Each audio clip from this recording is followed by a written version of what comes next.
નમસ્કાર, વડિયાના વાવડમાં આપનું હાર્દિક સ્વાગત છે। વડિયાના પોસ્ટમાં મુખ્ય બજારની વચ્ચે આવેલું વિશ્રામ ગૃહ આજે ભૂત બંગલા સમાન ખંડેર હાલતમાં બની ચૂક્યું છે। ત્યારે વડિયા એ અમરેલી જિલ્લાનું છેવાડાનું તાલુકા મથક છે।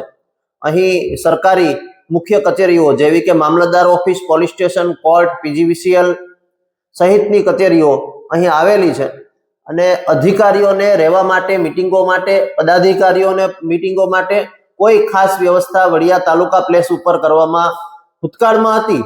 હાલ અત્યારે જે છે તે ખંડેર હાલતની અંદર છે।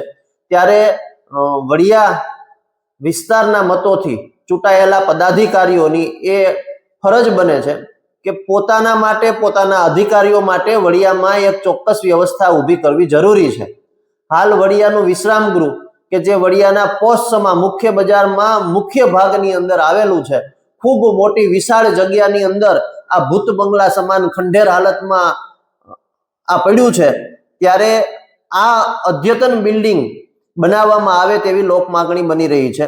જોકે જિલ્લા પંચાયત હસ્તકનું આરએનબી વિભાગનું આ સર્કિટ હાઉસ વિશ્રામ ગૃહ ભૂતકાળની અંદર કાર્યરત હતું, હાલ એ ખંડેર હાલતમાં છે।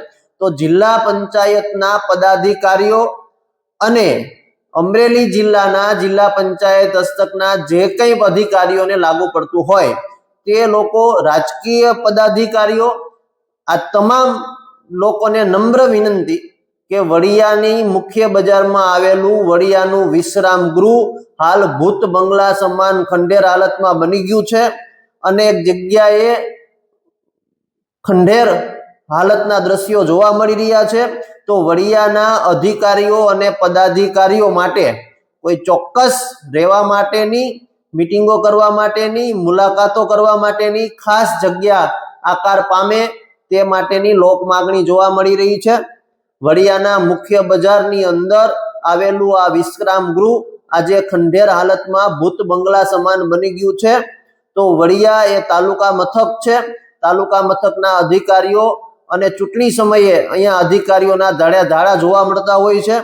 ત્યારે તેના રહેવા માટેની વ્યવસ્થા, તેની મીટિંગો માટેની વ્યવસ્થા, પદાધિકારીઓની મીટિંગો માટેની વ્યવસ્થા માટે ચોક્કસથી એક વિશ્રામ ગૃહની જરૂરિયાત છે।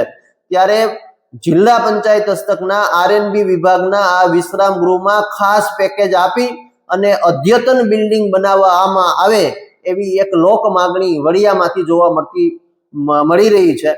ત્યારે આવનારા સમયની અંદર જિલ્લા પંચાયતના બજેટની અંદર આ વિશ્રામ ગૃહ માટે ચોક્કસ ભંડોળ ફાળવી અને અદ્યતન બિલ્ડિંગ આકાર પામે તેવું કરવું આવશ્યક છે।